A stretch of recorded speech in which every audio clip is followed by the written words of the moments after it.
I'm going to see if I can answer a couple questions and, kind of go over a few things in one video, and I'll try not to make it too long.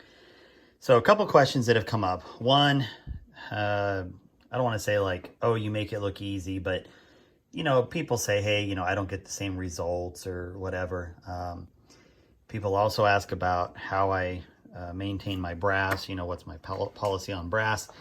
And then barrels, I go through 4 or 5 barrels a year. How do I manage them on 2 actions and stuff like that? So first, let me start with, I don't get the same results. Well, trust me, it's not always roses for me either. I am far from perfect. It's really easy, and I'm as guilty as anybody of, making it look like in some videos that, that it's easy. Hey, this is how you do this. Well, I'm showing the process and I'm showing what the ultimate output should be, but it certainly doesn't mean that's what I'm getting every time. And I think it's unrealistic for anybody to really be in that position. And, here's some examples. This is a powder test, and, I'm not really shooting for groups, but you can see, on my powder test, here's what I've got. And, after the powder test, I went to a seating depth test, and, this is where I'm looking for, some stuff to start occurring in terms of groups. And, sometimes it's just plain frustrating, not great, not great, not great. It's okay. That's better, but, it's bookended by not great. It's okay. There's a lot of okay in here, and I'm not trying to sound pretentious or anything, but like these groups won't win matches where I shoot. So that's just the reality of how I have to reload. This looks a little better, but, trust me, I am far from perfect on this stuff. Here's another tuner test. And let's see here. Here's a tuner test starting at 0 all the way up to 24. And you can see, like, sometimes things just don't come together. Like, that's okay, but, again, I am far from perfect. This is ultimately what I was happy with, these were something else that I inadvertently shot. So I had to move my sight up on this one, but there was that one, then that one, then that one, then that one. And then that's great. I'm really happy with those. And that gave me a really good tuner range to work with. But it doesn't always happen like that. So, the first thing I can say to people is don't expect too much out of yourself, and try to be realistic about your growth, journey, progress, whatever it is, because, I am far from perfect. I am far from being the world's best shooter. I'm just a guy who's probably better than average at a lot of matches, but certainly worse than any number of guys at any of the bigger matches. And that's something I'm trying to improve. I'm trying to constantly work on my reloading, my shooting, my mental game, not beating myself up when I shoot a bad string. And that's not something that always comes easy to me. So, give yourself a break. It's something that's easier for me to say than do sometimes myself, but, that's the reality. Shooting is often an imperfect science. There are a million variables out there, and sometimes you just have to let it go. And, so just recognize, it's not always rainbows and unicorns. There's lots of bad days. There's lots of times where load development just doesn't go the way you want. You just killed 100 rounds and you just burned up more barrel time, and it can leave you feeling pretty crappy. So, stick with it, find a process. And more importantly than anything, know how you're doing your testing, and know what you're changing, and only change one thing at a time. And that's probably the best advice I can give just on improving. Change one thing, see what it does, then change something else. Don't go changing powder and seating depth and neck tension all at the same time because your buddy's doing it. You are yourself. You can't go trying to shoot like you're somebody else. You can try to find best practices from different people and incorporate them into your own world. But the more you try to become someone because they shoot well, the worse you're probably going to be as a shooter. So find people to aspire to. I have my mentors that I look at, and I have learned over time to take kind of the best practices from each of them that work for me. And that's what's helped me grow. So, all right, so on to the next thing. my brass. Now, this is relatively new brass. I'm going to show you brass that's all the way from virgin to shot 2 times. Not a ton of time on the brass. I fully expect this brass is going to go 15 to 20 firings without a problem. But, you know, it's got a ways to go before we get to that point. So how do I do brass? Well, first off, I have a bunch of these 100 round MTM boxes. You could do this with 50 round boxes. And this is not my process. This isn't something I created. This is, you know, a proven thing that shooters I know do. And I have chosen to incorporate it, honestly, very recently. In the past, I would take 500 or 1,000 pieces of brass. I would shoot them all the way through, and then I'd reload them all. You know, I'd prep 500 or 1,000 pieces at a time. And, you know, I was finding that I was introducing some variability that I didn't like. So I started talking to some friends and looking for some best practices. And this is what has risen to the top as what works for them. And so far it is working for me, which is, I'll give you an example here. This is virgin brass. You can see that I have shot that many so far. And there are no numbers up here. So this is going to be a number for my annealer, for my amp, and this is going to be how many times it's been fired. Now, this brass, for instance, has been shot 2 times, and the amp number is 149. This 100 pieces of brass, or 98 or 99 as I get rid of or ruin brass or whatever happens, never changes. I don't add brass to it. I'm not going to mix it up. What's in here stays in here. So the rest of this brass is actually in, you can see it's in my Dillon right now. And if we look in my mirror up there, you will see the rest of the brass is waiting to get loaded. So this is actually going to get loaded later tonight. I'm going to go shoot it tomorrow. And as soon as I'm done shooting that brass, then I will instantly check this off as 3rd time done. That way I know exactly how many this one has fired on it. Now this brass is ready to go.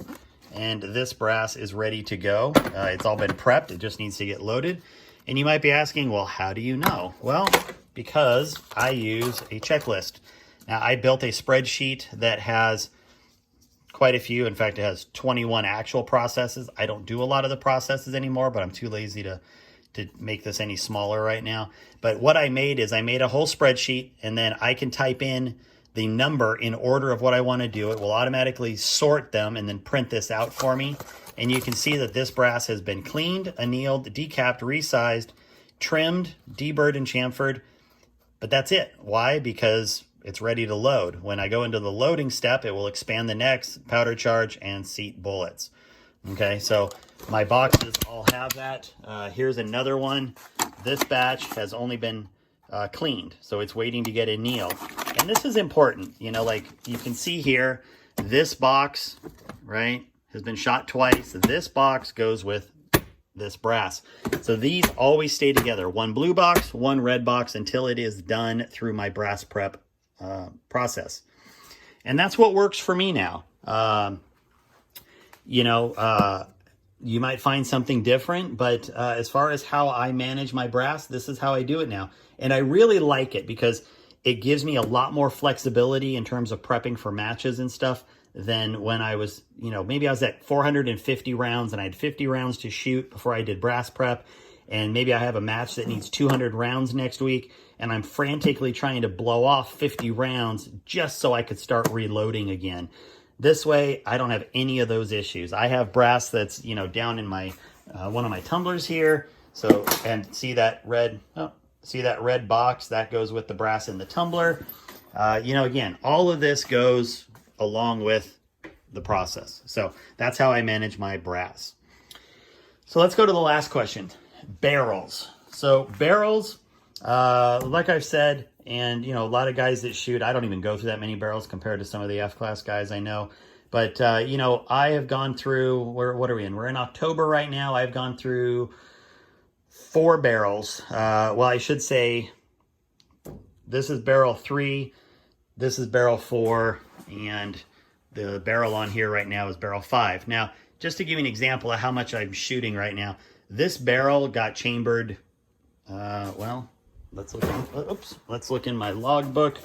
So that barrel got chambered on September 19th. It is currently October 8th or 9th, I think. And I've already put 1028 plus 100, 1,137 rounds. So 1,137 rounds have gone on that barrel in, what are we looking at? 8 to 20 days, 22 days, something like that. So that's a lot of shooting, and that's how fast I kill barrels. Now, I happen to enjoy shooting. I shoot almost every day. If I go to my 1,000-yard range, I'll blow off 100 rounds. If I go to my 600-yard, I try to shoot, anywhere from 30 to 50 rounds. I try to shoot with a purpose. I don't go just blow off rounds. But the point is I have to manage barrels, and that means spinning barrels on and off as needed. I have match barrels that are ready for matches, and then I have barrels that are getting developed. I'm sort of in a weird place right now in that I've had to set back a couple barrels. I don't have a true match barrel ready to go, but I am working on it. And the way I keep track of barrels is by putting different colored electrical tape, or you can put different colored tape of whatever you find. But the way this is set up, I don't have 2 stocks right now. I'm in the middle of waiting for a second stock. So I have my blue Macmillan ZR. Every barrel for this stock has a blue first band and then some other color second band so that I can identify it. This action is going in my new Macmillan stock, which should be here soon, and it is a red and orange stock and yellow.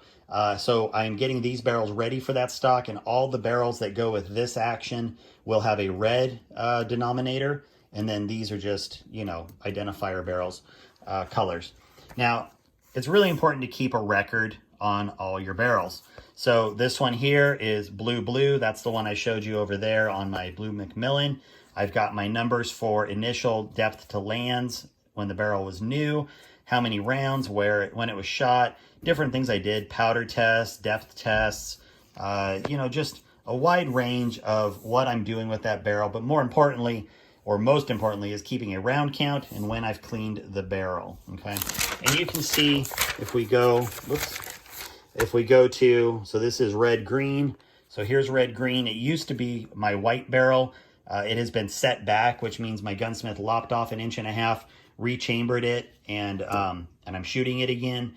It only had about 600 rounds on it, but I put a new caliber inside of it, and I'm actually shortening my barrels anyway, so it doesn't really matter what I'm doing to this. It's going to shoot fine. But red-green is now my new name.